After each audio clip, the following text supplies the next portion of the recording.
அனைவருக்கும் வணக்கம். இப்போ லைவில் பார்த்தீங்கன்னா அர்ச்சனா வந்து ரவீனா பிடிச்சி பார்த்தீங்கன்னா அன்னைக்கு பண்ணுச்சுலையா ஒரு விஷயம், அதே மாதிரி பார்த்தீங்கன்னா பண்ணிக்கிட்டே இருக்குது. அதை வாயால் கூட சொல்ல முடியலை. அந்த அளவுக்கு பார்த்தீங்கன்னா ஒரு கேவலமான ஒரு கேடுகட்ட விஷயத்தை பார்த்தீங்கன்னா வந்து ரவீனா பிடிச்சி பார்த்தீங்கன்னா அர்ச்சனா வந்து பண்ணிக்கிட்டு இருக்குது. இவ்வளோ கேமரா இருக்குது, எல்லாமே இருக்குது. ஆனால் இதை பற்றி ஒரு கவலை இல்லாமல் பார்த்தீங்கன்னா இப்படி ஒரு கேவலமான செயலில் வந்து ஈடுபட்டுருக்குது. அது மட்டும் இல்லாமல் இன்றைக்கி அவங்க தங்கச்சி வந்துச்சுலே, அதில் வேறு சொல்லிச்சு, நான் தங்கச்சிக்கு வந்து இது பண்ணவே மாட்டேன், ஆனால் ரவீனாவுக்கு நான் பண்ணிக்கிட்டே இருக்கிறேன் அப்படிங்கிற மாதிரி பார்த்தீங்கன்னா ரொம்பவே கேவலமாக பண்ணுச்சு. இப்போ அதை தொடர்ந்து பார்த்தீங்கன்னா இப்போ லைவ்லேயே அதே வேலையாக தான் அலையுதுச்சே அப்படிங்கிற மாதிரி தான் இருக்குது. உடனே அர்ச்சனா ஃபேன்ஸ்லாம் வந்துடுவாங்க, இதெல்லாம் ஒரு விஷயமா, இதெல்லாம் ஒரு விஷயமானு. இதே வேலையை தானே வந்து மாயா பூர்ணிமா பண்ணுறாங்க.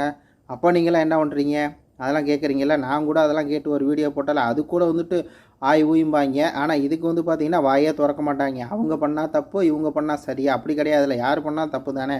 பெரிய ஏதோ குட் கேரக்டர் அப்படி இப்படிம்பாங்க அர்ச்சனாவுக்கு. இதான் குட் கேரக்டராமா, இதான் ஏதோ இந்த குடும்பப்பாங்க, ஏதோ எங்கள் ஃபேமிலி வந்து எப்படி ஏதோ ஒரு சொல்லும் வார்த்தை, ரொம்ப வந்து ஆர்த்தோடாக்ஸ், இதான் அவங்க ஆர்த்தோடாக்ஸாக, கேவலமான ஒரு ஆர்த்தோடாக்ஸாக இருக்குது அப்படிங்கிற மாதிரி தான் இருக்குது. அர்ச்சனா வந்து பார்த்திங்கன்னா வனிதா வச்சு கிழிச்சு விட்ருக்காங்க. அதை பற்றி நாளைக்கு காலைல ஒரு வீடியோ போடுவோம். நன்றி, வணக்கம்.